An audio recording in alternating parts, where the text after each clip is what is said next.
black stained my forehead. Hello you guys, and welcome back to another episode of Wickedly Beautiful. Today we are doing a zombie look. This look has been going super viral on TikTok, so I thought I'd recreate it. I'm using the Athena Oil Face Paint Palette mixed with LA Girl Concealer. This concealer is in shade White, and I use it to thin out the paint to use as a foundation. If you want to use this paint as a foundation, I highly recommend to mix it before, because they don't really layer well as foundations. They layer well as like for details on top, but I recommend for at least the very first layer to mix it with concealer.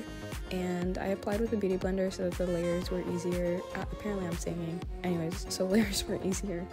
A brush will give you more pigment, but I use a beauty blender when I do like the first few layers. I do about like 2 layers of this base face paint just to make it all like coated.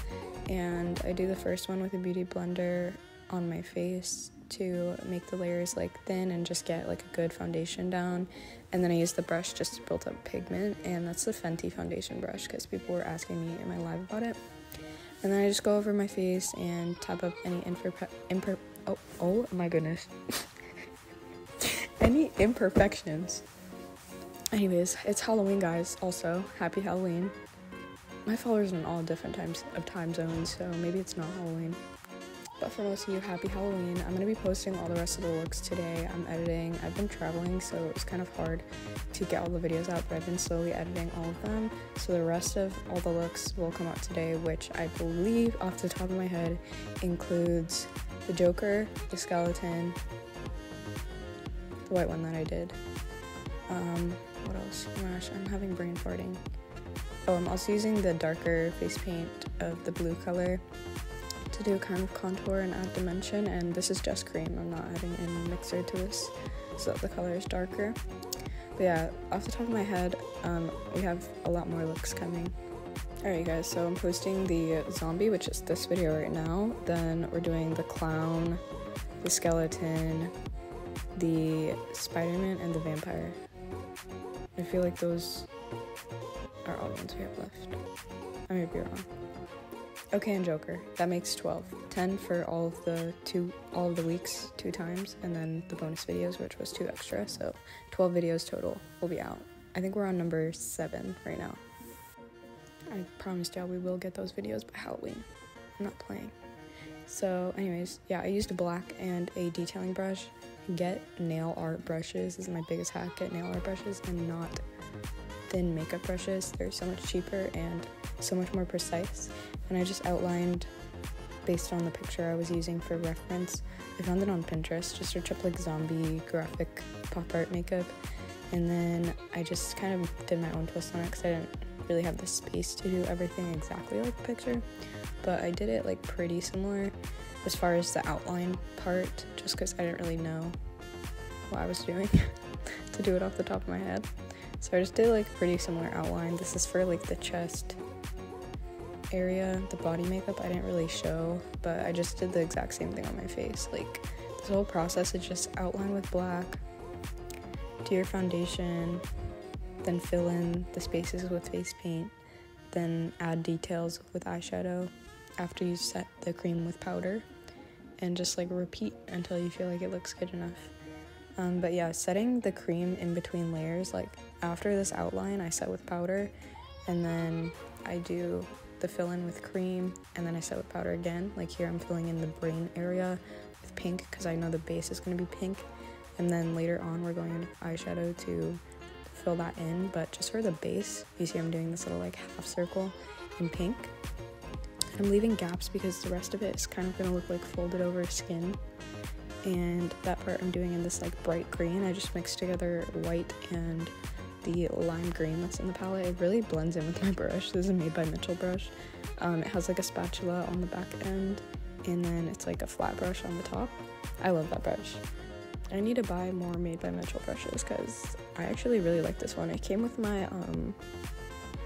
one of my cases. I don't remember. I think it was like the eye case, the like little neutrals colors. So yeah, I love this one. I also have one for my kid, this brush. It's really good. I need to buy like his eye set or something. But yeah, I've filled in the cheek. If you're gonna do the same outline as me, you can kind of freestyle it however you want, but if you're gonna follow the same one as me, fill in the top and then the bottom of where the like teeth go, but don't fill in the middle because we're gonna do that white later. So we're just filling it in and leaving a gap for where the teeth are gonna go. Then over here, I'm just filling in the rest of the gaps with the same lime green color. And I really liked this color, it just looks so vibrant. A lot of people were hating on the Athena palette because they're like, it's so hard to work with. If you mix it with concealer, specifically the LA Girl in white, it'll change your life. For the avatar look, the only problem I had with it was the foundation, like putting it as a like full color base and not just using it for details. But you have to mix it with concealer to make it your actual like foundation. Also, the only other issue with it besides like, yeah, you have to mix it, but you only have to buy like one concealer that's like $4. I don't really think that's that big of an issue. Also, just having one like white mixer is great like for any type of art. But yeah, it's pretty easy. Besides that, I don't have any other issues. Besides, it kind of stains like with the red color is the only one I've noticed that stains. But I had a star on my face and I went to the airport after I did the Spider-Man look and I looked like I was wearing a pink mask around my eyes. But just wash your face a couple times, apply heavy moisturizer.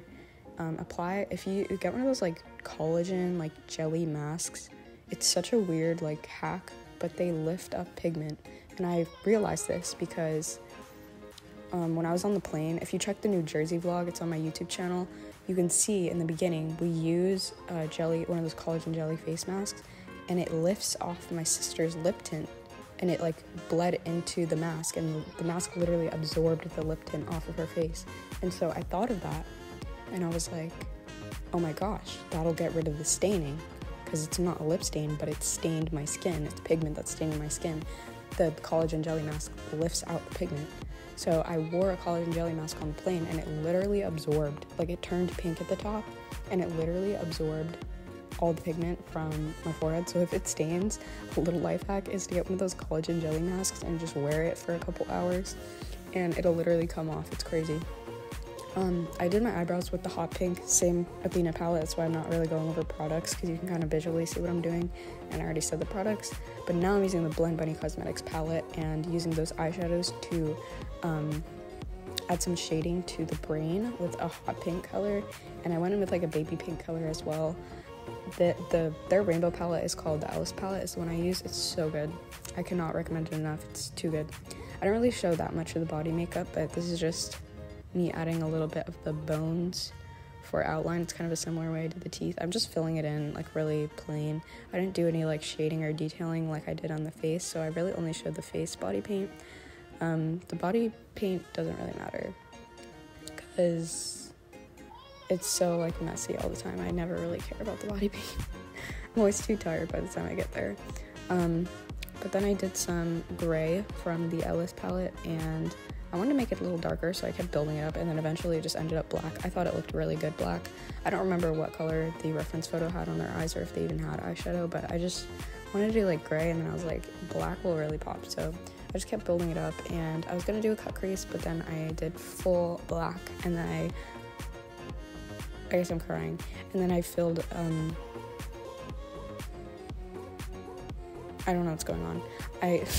I buffed out the edges with the hot pink color from the same palette, and it came out really good. I loved the eyeshadow for this look, and I don't think I could have done any other color that would have looked even better. But you can see here me tapping on that black eyeshadow from that palette. That palette is so good, and the black is so pigmented too. Like, I cannot recommend that enough. And if you like creative makeup looks, Blend Bunny Alice palette. I'm in Texas right now for Halloween, and we're going to Six Flags for their like Halloween event on like actual Halloween tomorrow and the next day, which are like after Halloween, but still like people are still like doing like Halloween and like Halloween parties. I'm going to 2 parties, which I don't go to parties, so I'll update y'all on that, how that goes, because I don't really, never been to a party in my life. I'm kind of scared. I just want to show my costume, you know what I mean? Like, I just want to look cute. That's all I care about. I don't really know what parties are like, but I use some dark, like, cyan color of eyeshadow from the palette to add some shading to my nose contour, and then I filled in the nose with that same black eyeshadow. And you can see here I'm setting the layers in between and then continuing. I'm using a small, like, flat little brush to do outlines, the black eyeshadow. It's super pigmented and it'll set the cream to make it last longer, so going and doing my outlines with that. You could also just do it with like liquid liner for thinner lines like I'm doing right here. I used the LA Girl one, I believe. It's like super cheap at the drugstore. LA Girl and Wet n Wild have really good like cheap felt tip liners. And you can see here I'm removing the part by my eyes. I just felt like the blend was too low and it kind of made my eyes look droopy, so I just did like this little cutout. I hate doing my eyes before my base, so I just rather do this and then redo the corner of my base, and it blended in fine. I just mixed together some of that same foundation mix I did and just tapped it on and then set it with powder and then redid the outer edge. But yeah, I always fix my eyeshadow after and then just redo my base in that corner because I just don't like doing my eyeshadow first. And then I add powder and other layers of cream. You can definitely layer the powder and the cream. The powder I use is a white powder from Kimchi Chic. Ben Nye also has a really good white powder, but just set the cream layers in between while you're building them up so that nothing smudges and anything like that. And you can just layer really easy if you just do powder, cream, powder, cream, powder, cream, like for every layer, literally. I'm using the same felt tip liner because it's really precise and thin, and I'm going ahead and doing the outline on the teeth, which you can't see. I love how I hold my palette in the way every time. Now you can see. I'm just doing the outline of the teeth here. And I would never buy like an expensive felt tip liner. I feel like this does the job good enough. And it's like $5. The only expensive felt tip liner, yeah, that I've ever tried was, I think, Stila. I think the one was really popular too. Like, I've heard Sephora workers say that that's like the only product by them that sells. There's like their man-eater eyeliner, I want to say. I don't know, I just found it in my room one day. I think my sister left it in my house and I tried it and I was like, oh, wait, that's kind of bomb. But the Wet n Wild is pretty similar to it. It's very juicy and very cheap. Like, why would you wear anything else about that? And then I'm shading with some dark green eyeshadow on the tops of the teeth, kind of like imagine how your gums look and like the darker parts of it. And then I also did dark green on the outer edges of the like skin tear of the zombie to make it look a little more 3D. We're not going too realistic, we're just going for dimension. Okay, we're going for cartoon with dimension. We're going for a video game with shaders, okay? That's the vibe. And then I'm going back in with that same flat brush for the teeth. Flat brushes are so easy to do teeth with because it's just like already the shape of a tooth and you just kind of like drag the brush down and it does all the work for you. And I just used the same white face paint from before. The face paint and the Blend Bunny Ellis shadow palette literally carried this entire series. Like, I did pretty much every look with those two things. The Ellis palette is $66, which is really fucking expensive, but I think the Athena palette is like, I don't know, I want to say like $15, so it's pretty expensive, but you can do like literally endless amounts of looks with them, and I've been using them for all these crazy looks, and I've barely made a dent on any of the pans because they're so pigmented. So I definitely recommend. I would buy the Ellis palette over and over and over again. Like, I feel like Blend Bunny is worth every penny, and I buy a lot of expensive makeup, and a lot of it, I can admit, it's not worth that much, but Blend Bunny is really worth that much, like, honestly. And then I'm just doing some details with the same felt tip liner. And now I'm going in and I guess erasing the little lines, making them a little thinner. And then here is the final look. Don't ask me how I did my hair. I just like curled it and then I did some random thing in the back to mimic a bump it. I don't know how to actually do that hairstyle. Maybe I did it right, but I just kind of guessed. And then I like pinned it in the back to make it look like it was looking good from the front, but you don't want to see when I turn my head. I don't have a clip of me turning my head, but that would have been funny. It's really just like bobby pins galore in the back. But don't worry about that. Only worry about the front. Anyways, guys, thank you so much for watching. Make sure you check out my other videos in this series. Comment down below what you want to see next month after this series is dead. Love you guys. Bye.